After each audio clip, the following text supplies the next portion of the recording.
করে সমস্ত কাজ থেকে ফারেক করিয়ে নিয়ে এই সুন্দর একটা মাজমায় বসিয়েছেন। তাই আল্লাহ রাব্বুল আলামিনের কাছে আমরা শুকরিয়া শুনি বলি আলহামদুলিল্লাহ। অতঃপর জানাই সেই মহানবীর প্রতি দরুদ ও সালাম, যিনি না আসলে কুল কায়নাত কিছুই সৃষ্টি হতো না,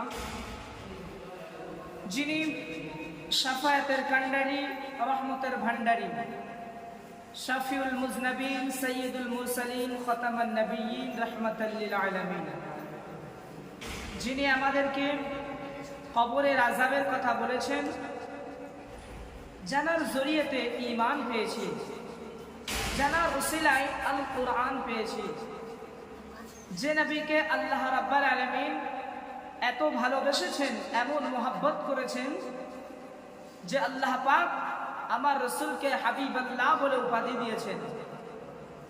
সেই রসুলের উম্মত হয়েছি আমরা। কিন্তু আজকের আমাদের মধ্যে এমন এমন লোক আছে যারা নবীর সুন্নতকে আঁকড়ে ধরি না, যারা নবীকে নিজের বায়োগ্রাফির সাথে, নিজের জীবনের সাথে আইকন মানতে পারি না, অথচ রোনাল্ডো মেসি ফ্যান আমরা। তো আল্লাহ পাক আমাদের সঠিক বুঝ আনা তৌফিক দান করুক। তো ভাই, আমি সর্বপ্রথম কোরআনুল কারীম থেকে একটা আয়াত পেশ করেছি, যে আল্লাহ পাক কোরআনুল কারীমের মধ্যে বললেন, ওয়ামা আরসালনাকা ইল্লা রাহমাতাল লিল আলামিন। আমি আল্লাহ রাসূলকে, অর্থাৎ আমার হাবিবকে রাহমাতাল লিল আলামিন করে পাঠিয়েছি।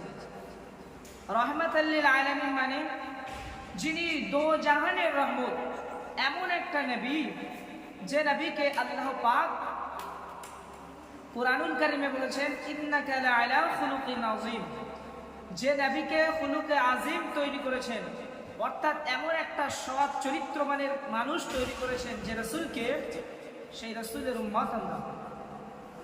সেই রাসূলকে আল্লাহ পাক কত মর্যাদা দিয়েছেন, যিনি আমাদেরকে অতি ভালোবাসেন, এই উম্মতকে। আমরা যদি আমাদের বাড়িতে গিয়ে আমার আব্বু আম্মুকে প্রশ্ন করি যে আব্বু, আমরা যখন দুনিয়াতে ছিলাম না তখন কি তোমরা আমাকে ভালোবাসতে? তো তোমার মা হাসবে, বলবে এরা কোনো প্রশ্ন হলো? কিন্তু এটাই সঠিক। রাসূলুল্লাহ সাল্লাল্লাহু আলাইহি ওয়াসাল্লাম আমরা যখন দুনিয়ার বুকে ছিলাম না, আমাদের মা বাপ যখন দুনিয়ার বুকে ছিলেন না, তখন রাসূল আমাদেরকে ভালোবাসতেন। আর এখনো পর্যন্ত মদিনা, মক্কা, মুআজ্জামে শুয়ে শুয়ে নবী উম্মতের কথাই ভাবে। নবীর যখনই মন খারাপ হতেন, নবী উম্মতের জন্য কাঁদতেন আর মন খারাপ হয়ে যেতেন। তো যে নবীকে যখন মন খারাপ হতো, খুশি করতো কে? ওয়ালা সাউফা ইউতিকা রাব্বুকা ফাতারদা, অচিরে তোমার রব তোমাকে এমন এমন নিয়ামত দেবে, তুমি খুশি হয়ে যাবে।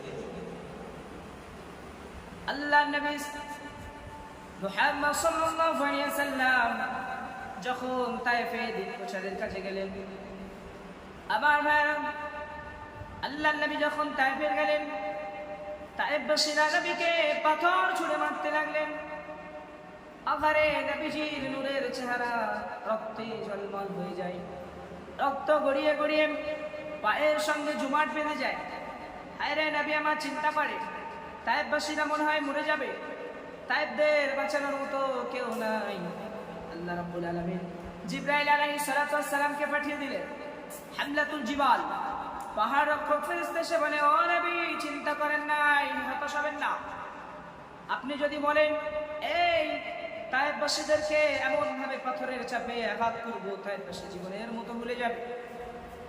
নবী বলেন, ও জিবরাইল শোনো, ওয়ামা আরসালনাকা ইল্লা রাহমাতাল লিল আলামিন।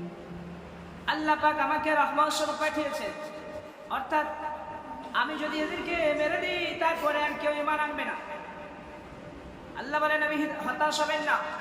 নবী আমার ফজরের নামাজ পড়ে কাঁদছেন, হায়রে তায়েফবাসীরা ঈমান আনলো না, তায়েফবাসীরা আমাদেরকে চিনল না।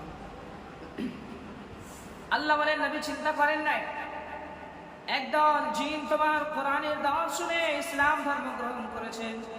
জিনরা বলে, ইন্না সামিনা কুরআনান আজাবা ইয়াহদি ইলা রুশদি ফাআমান্না বিহি। এমন একটা কোরআন আমরা জীবনে শুনি নাই। এ কোরআন কোনো মানুষের বাণী নয়, এ কোরআন কোনো মানুষের বাণী নয়। ইন্না সামিনা কুরআনান আজাবা ইয়াহদি ইলা রুশদি ফামান্না বিহি। অর্থাৎ জিনরা তোমার জিনেদের রাজ্যে গিয়ে ইসলাম ধর্ম গ্রহণ করেছে। ওয়ালা সাউফা ইউতিকা রাব্বুকা ফাতারদা। বিশ্বনবী খুশি হয়ে গেলেন। এরপরে দেখেন বিশ্বনবীকে কেমন করে খুশি করে। বিশ্বনবীর সব থেকে প্রাণ প্রিয় বিবি ছিলেন হযরতে খাদিজাতু সাইয়্যিদাতুত তাহরা। খাদিজা রাদিয়াল্লাহু তাআলা আনহা বিশ্বনবীর চাচা আবু তালেব যখন ইন্তেকাল হয়ে যায়, নবী আমার থাকার মতো জায়গা ছিল না। খাদিজা রাদিয়াল্লাহু তাআলা আনহার কাছে ছিলেন। খাদিজা রাদিয়াল্লাহু তাআলা আনহা তিনিও যখন ইন্তেকাল হয়ে যায়, নবী আমার চিন্তিত, হায় রে কি করব। দুনিয়ার বুকে নবী চিন্তায় পড়ে আছেন। আল্লাহ বলেন নবী চিন্তা করবেন না, হতাশ হবেন না। সুবহানাল্লাযী আসরা বি'আবদিহি লাইলান মিনাল মাসজিদিল হারাম ইলাল মাসজিদিল আকসা। নবী চিন্তা করেন নাই, চলে আসেন আমার কাছে, চলে আসেন। নবীকে মেরাজে নিয়ে চলে গেলেন। মেরাজে গিয়ে জান্নাত জাহান্নাম মসজিদে হারাম মসজিদে আকসা সমস্ত কিছু ভ্রমণ করে আবার দুনিয়াতে পাঠিয়ে দিলেন নবী। ওয়ালা সাউফা ইউতিকা রাব্বুকা ফাতারদা। নবী খুশি হয়ে গেলেন। যখনই মন খারাপ তখন খুশি করার দায়িত্ব নাই কে? আল্লাহ। নবী যখনই মন খারাপ হয়েছে তখনই খুশি হওয়ার দায়িত্ব নিয়ে নিয়েছেন। এরপরে দেখেন কেমন করে খুশি করে। মক্কাবাসীরা নবীকে মারার জন্য প্ল্যান করেন। নবী আমার চিন্তায় আছে। আল্লাহ বলেন নবী চিন্তা করেন নাই, মদিনায় চলে যান, হিজরতে চলে যান। নবী আমার মদিনায় চলে গেলেন হিজরত করার জন্য।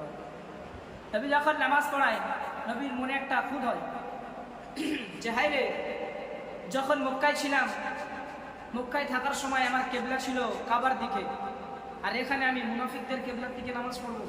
নবী চিন্তায়। নবী বলে, আল্লাহ বলে চিন্তা করেন নাই নবী, আপনি নামাজ পড়িয়ে যান। ফাওয়াল্লি ওয়াজহাকা শাতরাল মাসজিদিল হারাম। আল্লাহ পাক সঙ্গে সঙ্গে মসজিদে কেবলার দিকে মুখ ঘুরিয়ে দিলেন। নবী সেখানে দাঁড়িয়ে নামাজ শুরু করে দিলেন। ফাতারদা। নবী খুশি হয়ে গেলেন। এরপরে নবী মদিনায় বসে চিন্তা করেন, ও আল্লাহ, অন্যান্য নবীদের উম্মতেরা 500 বছর 1000 বছর ইবাদত করেছে, 500 বছর 1000 বছর হায়াতে বেঁচেছে, কিন্তু আমার উম্মতেরা 60 বছর 70 বছরের বেশি হায়াত পাবে না। নবীজি নিজেই ঘোষণা দিলেন, আমারু উম্মতি মা বাইনা 60 ওয়া 70। আমার উম্মতেরা 60 বছর 70 বছর হায়াত পাবে। তাহলে চিন্তায় পড়ে আছে, 60 বছর 70 বছরে কত ইবাদত করবে। আল্লাহ বলেন নবী চিন্তা করেন নাই, ইন্না আনজালনাহু ফি লাইলাতিল কদর ওয়া মা আদরাকা মা লাইলাতুল কদরি খায়রুম মিন আলফি শাহর। ও নবী, আমি তোমার উম্মতদের জন্য এমন একটা রাত রেখেছি, যে রাতে যখন তোমার উম্মত নামাজ পড়ে 1000 রাতের সমান সওয়াব দেব। নবীজি ফাতারদা। নবী খুশি হয়ে গেলেন। এমন খুশি, খুশিতে বাগে বাগ। নবী যখনই দুঃখে পড়ে তখন খুশি করার দায়িত্ব নেই কে? নবী আবার খুশি হয়ে গেলেন যে নবী এই উম্মতের জন্য যত দুঃখ মুসিবত সব এই উম্মতের জন্যই হয়েছিলেন। আর প্রতিবারই আল্লাহ তাকে খুশি করেছিলেন। প্রতিবারই আল্লাহ খুশি করেছিলেন। এ করেন নাই বলেন না, করেছেন তো। এরবারে দেখেন বিশ্বনবী এত খুশি হয় নাই। কিয়ামতের ময়দানে রব্বুল আলামিন বলেন, ও নবী, আমি তোমাকে ওসিলা, ফাজিলা ওয়া বাসু মাকামান মাহমুদা দেব। মাকামে মাহমুদায় গিয়ে খুশি হবেন না, গিয়ে মাথা নিচু করে বসে থাকবেন, মাথা তুলবে না। আল্লাহ জিজ্ঞাসা করবে, ও নবী কি আছে বলেন না। ইরফা রাসাক। নবী মাথা তোলেন। নবী বলবে, ও খোদা, আমি তখনই খুশি হব যখন আমার প্রতিটি উম্মত জান্নাতে যাবে। আল্লাহ বলে, জিবরাইল তুমি যাও, নবীকে বলো, ও নবী ইরফা রাসাক, মাথা তোলেন। সাল তুতা, কি চাইবেন চান। ওয়াশফা তুশাফা, যাকে শাফাত করবেন তাকে জান্নাত দিয়ে দেব। সুবহানাল্লাহ। নবী তাতেও খুশি হবেন না। হ্যাঁ, নবী তাতেও খুশি হবেন না যতক্ষণ পর্যন্ত নবী নিজে হাতে এই উম্মতদেরকে জান্নাতে নিয়ে যাবেন। জোরে হবে না সুবহানাল্লাহ? সুবহানাল্লাহ। এরপরে বিশ্বনবীর হাতে একটা পতাকা দেওয়া হবে। পতাকার নাম হলো লিয়াউল হামদ। পতাকার মধ্যে লেখা থাকবে আলহামদু। নবী পতাকাটা নিয়ে জান্নাতের দরজার সামনে চলে যাবে। জান্নাতি ফেরেশতা বলবে আপনি কে? বলবে আমি মুহাম্মদ। ওই ফেরেশতা তখন বলবে ও নবী আপনি সেই শেষ জামানার মুহাম্মদ। আল্লাহ বলেন ও আমার ফেরেশতারা, যতক্ষণ না মুহাম্মদ সাল্লাল্লাহু আলাইহি ওয়াসাল্লাম জান্নাতে